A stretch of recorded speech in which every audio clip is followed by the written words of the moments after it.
done goofed, kiddo. That was a pretty easy match. Yeah. Yeah, you're not very good at this, are you? Shut up. I mean, I'm talking and playing at the same time, so that's my excuse. Yeah, but so am I. Yeah. No! Goofed. You done goofed. Right.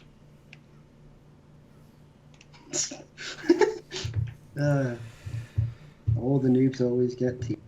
Okay, noob. I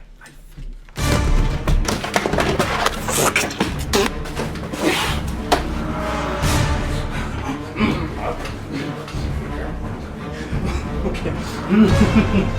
That's fine.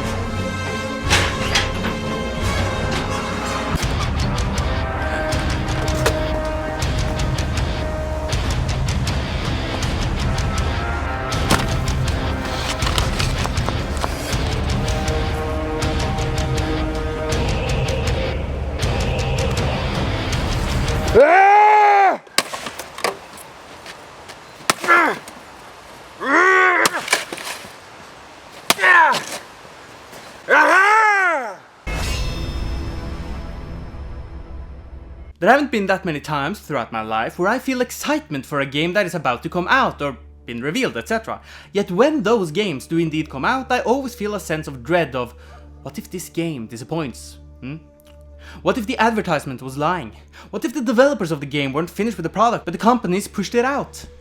Well, I can happily say that For Honor did not meet any of these problems, at least not that I'm aware of.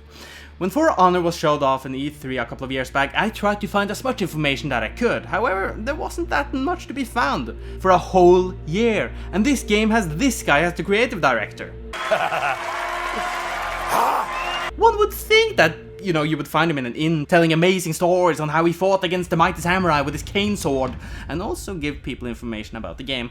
But no. They stayed quiet for a whole year, until the E3 after that, where they gave great amount of information, but also raised the expectation. And hell, it did not help that Ubisoft have gotten the bad reputation they've had with show better graphics than the game would have at release. Yet, it is out now, released on Valentine's, and thank you for being good! For Honor is a game where knights, samurai and viking are fighting for what they believe to be theirs, while there is a puppet master on stage making sure that the three factions will not end their conflict. So there is a story here, which is surprising considering that For Honor is at its core a multiplayer game. But the main boon of For Honor is the art of battle, which is the gameplay mechanic pretty much. So before heading into the campaign, I will talk about that. The art of battle. The game is all about what the creators are calling the art of battle, which is the art of having three different stances, or guards rather, which will decide which side you're blocking and attacking. On the controller, which seriously I think is the way this game is supposed to be played, you have to hold down the left trigger to get into this mode, as you target another player. The tutorial of the game will get you used to this system, teaching you how to quick target different individuals, guard break your opponent, to either push them away, attack or follow up with something else. Well, the tutorials do indeed teach you the basics of combat. To actually become good at this game, it's important to learn some of the advanced techniques. Parrying your enemy's attack, push away guard breaking people, feinting your heavy attacks, and more. Parrying and pushing them off are probably the most important of these. So the art of battle is medium difficulty to learn, but hard to master, as there also is the fact that every playable class plays differently, some of them being a bit more aggressive or technical. Playing through the story, you will get to try out many of the different classes, as the whole narrative is split into 3 chapters, divided by the factions. The first chapter, Knights, second, Vikings, and the third, Samurai. I will admit, I kind of hope for a 4th chapter where it would kind of unite all 3 of them and you will kind of change in between and see them kind of banter with each other, but you know, that's just how it is. And the story in itself, it's good. Okay, don't get me wrong, it's good, but it could have been so much more, and that's just disheartening. So it goes like this. As the world is divided into 3 factions, Knight, Viking and Samurai, they all want to simply live life comfortably, rather than going to direct war. However, Apollyon, with her Blackstone Legion, are starting to systematically create conflict, not only between the different cultures, but also within as well. Many knights deserting from their duties, Vikings raiding their own, and power struggle in Nippon. However, there are a few individuals that do not want a world of Warcraft, And these are the characters that you will play as: the Warden, Raider, and Orochi, who will do everything in their power to unite their people to stop the cruel warlord. So what do I like about the narrative? Well, I really enjoy that you get to play as all of the three factions and how they are extremely different from each other. The chapters of the Knights shows the cruelty of war. The Vikings mission holds the most humor and, in my biased opinion, the most badass moments. So? What did they tell you? I don't speak Japanese. And finally the Samurai's journey, showing the most conflict within their own borders. I also like that it doesn't feel like an afterthought, having awesome boss encounters, different gameplay mechanics that none of the multiplayer modes holds, high quality cutscenes, and all the missions feel different. You can also find lore sightings, getting information about the world, and breakable jars where you can get steel, which is this game's in-game currency, or something else like an emblem. And thank you for having different languages for the different civilizations. 蛮族めが全てをぶち壊しよってこの城は落ちたもはや兵もおらぬ However, what I didn't like is the fact that it is rather short, as I beat it in just under 5 hours, and I feel like they really could add a fourth chapter, maybe where it would focus on all three of the factions. The story also kind of simply ends. It really feels rushed in the ending, which is never a good thing. But what hurts the most is the fact that, as I said earlier, it could have been so much more. It is an entertaining story, and it does have some dramatic moments. Seeing the Jarl on his knees in front of his burning home, there's emotion there, but it still lacks something. While it also holds something underneath. I mean, it could have been so amazing! But for what? But, you know, you still get 5 hours. I just beat it roughly right under 5 hours, so you will get, you know, entertainment out of it. But where the story gives you 5 hours, the multiplayer. Entertainingly, while looking at how many modes there are, you would think that the game would get old pretty fast, having 5 modes, 3 of them being relatively similar in comparison to the 2 others, yet because of the amazing combat system, every match feels and plays differently, as it is mostly about reading your opponents and planning out some amazing strategy. The 5 multiplayer modes are Dominion, where you will follow 3 other players in the battle against 4 others, where the main objective is to get your score above 1000 to then be able to finish your opponents off, as they will lose the ability to respawn. You earn points by capturing one of the 3 points on the map, killing the many meat shields, and look at the attention to details when killing them, having completely different animation when plowing through the enemies.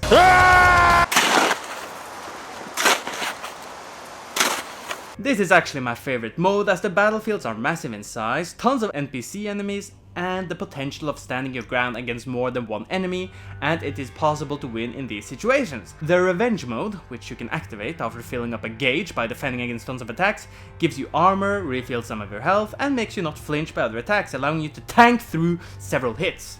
The 2 other modes, where there are 4 versus 4, are Skirmish and Elimination. Elimination is simply kill everyone on the other team in a 3 out of 5 round match, whereas Skirmish is that you have to get 1000 points before killing them fully. The difference between Skirmish and Dominion is the fact that there are no points to capture on the map in the former of the 2, making you only earn points by killing enemies. The final 2 modes are a bit more on the competitive ground, being more focused on dueling. Brawl is the 2 versus 2 setting, where the point is simply to defeat the other guys in more rounds, while duel mode is a good 1 versus 1, epic battle, final destination kind of battle. The only thing taking away some of the competitive stuff from these 2 are the fact that many of the stages have cliffs and bridges that you can just throw people off. Once you get used to the gameplay, you'll learn how to avoid being pushed off, but people will still nonetheless try to do it, because the game is called For Honor, not With Honor. So the multiplayer stuff sounds very similar, but as I said, the gameplay truly makes it all feel different. I've mainly focused on the Raider, the Viking Raider, for many hours, but when I first tried the Valkyr, it was a completely different game. And that's because the focus is not on different gameplay modes, but more on the gameplay mechanic itself, the art of battle. And because of that, the creators deserve a proud clap.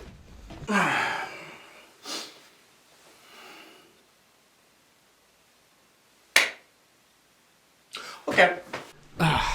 Yet, I still would have liked to have more stuff to do. I know that I will play this game for a long time.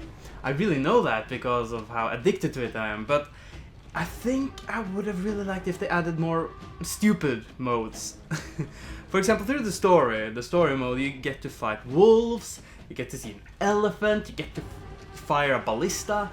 Why not have a multiplayer mode where you add in all of that? For example, in the Valkenheim map, okay, the Vikings home, why not have the defenders there, the people who are defending the place, have wolves, whereas the people attacking could have siege weapons like ballistae. That's a plural, right? I think so. I think that would really just add more into an amazing game for what it is, and it would be so different. Like, just having a really unbalanced mode. I think that would be tons of fun. And it would make so many stories how our customized and awesome looking warriors stood against the evil and stupid other factions. And that is something I also love. There are tons of customization options for each class. After a battle of any kind, you may earn gear that can be used. When you level up, you will get colors, tattoos, and more. You can use the in-game currency to buy boxes to potentially get some sweet loot. And with all of this, you can really change up your warrior, all from different weapons, clothes, and even some visual effects. However, I will admit though that finding better items as you level up without the potential of getting it before any of the reputation levels are a bit stupid. It really makes the scavenger boxes a bit useless. As you know, you'll only get gear of your level when you open them, and considering the fact that you don't earn a lot of steel, at least not fast in this game, it makes it worthless in my opinion. I've used tons of these boxes because I really need to have an awesome looking character, but it's still something I have a problem with. You can get some steel, which again is the currency of this game, by doing orders.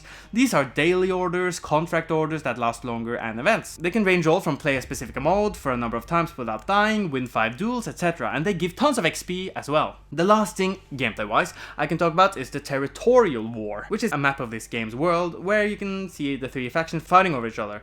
After every battle you will earn war assets that you can deploy on the map where your faction is fighting.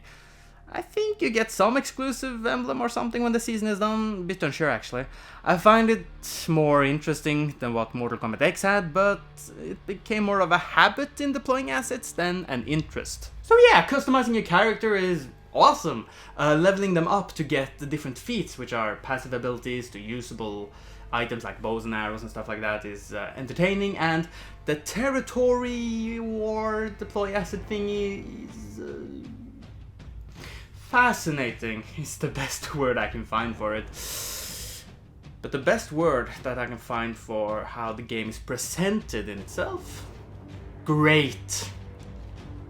The game looks good. Every character have tons of details. The music is fantastic through the story. But only fine in the multiplayer modes. The battlefields are brimmed with detail, and they all have different variations, with weather effects making them all have their own identity, and the animations. It's been a long time since I've seen this amount of detail on just how someone moves around. There are textures that could have been better, but you only really see them when the story mode does a close-up on something. I love it. I haven't had this much fun with a multiplayer game in a long time, and I really enjoy how the focus is not on smart gameplay modes, but more on the gameplay itself. So that just makes me really happy about it, but I still have to be critical. It's not a perfect game, no game is perfect, and this one had a short story which had great potential, so it's a bit disappointing and disheartening. I liked it, it wasn't bad, but it could have been more. The gameplay modes do feel similar no matter how awesome the gameplay in itself is. So more stupid modes, as I mentioned earlier, would be great. Having wolves, archery towers, ballistae you can fire, stuff like that would be so much fun. I hope they will add that in the future. The connection online, I had no lag, and this game uses the peer-to-peer system instead of having dedicated Ubisoft servers, so it relies more on the individual's internet.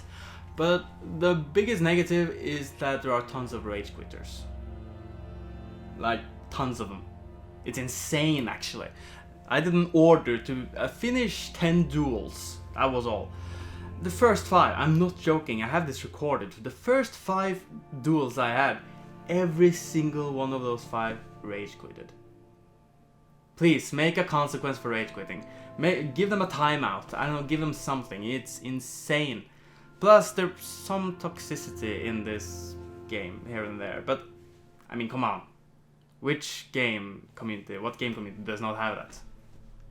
This little comment is fun though. So yeah, because of all this, this game will get a without honor out of For Honor. You heard me. The gameplay, amazing. The story, high quality. The presentation, great. There is no big negative here, aside from Ubisoft stamped and approved in-shop microtransaction thingy, but the game was totally worth the wait. And I can't wait to see what they will add more in the future of this game. And until then, I'm KingJGrim or KingJGrim, so whatever you prefer. And I'll see you guys next time. In the mind of soon, I promise. Hi there! Thank you so much for watching my video. I really hope you enjoyed it. I mean, For Honor. Thank you, Jason Vandenberch, for making such a great game. The biggest problem with that is the peer-to-peer online thingamajig, and because it's... I mean, please get rid of the rage quitters. And I've seen on some tech videos that there are some exploitable stuff. The Shugoki can apparently make the unblockable unparryable as well, so you need to fix that. There's also the fact with the rage quitters, fix that as well, please. But anyway, I love this game, and I'll keep on playing it for a long time. Now, if you enjoyed this video, just going back to that, I highly recommend watching some of my In the Minds of. I think also I should update you on saying that, or rather remind you if you haven't done it. Next to the subscribe button, if you have subscribed, there's this great bell. Ding ding ding. Push that and make sure that you'll be notified when I put out new videos. Because, I don't know, when you're on YouTube, you have to subscribe twice. I stream, for those who care about that, every Tuesday and Saturday. Links in the description. What you can also find in the description is my Twitter, which is where I update you on every sort of stuff, even when I start streaming on those days, as I don't really have a schedule for that. Anyway, see you guys next time.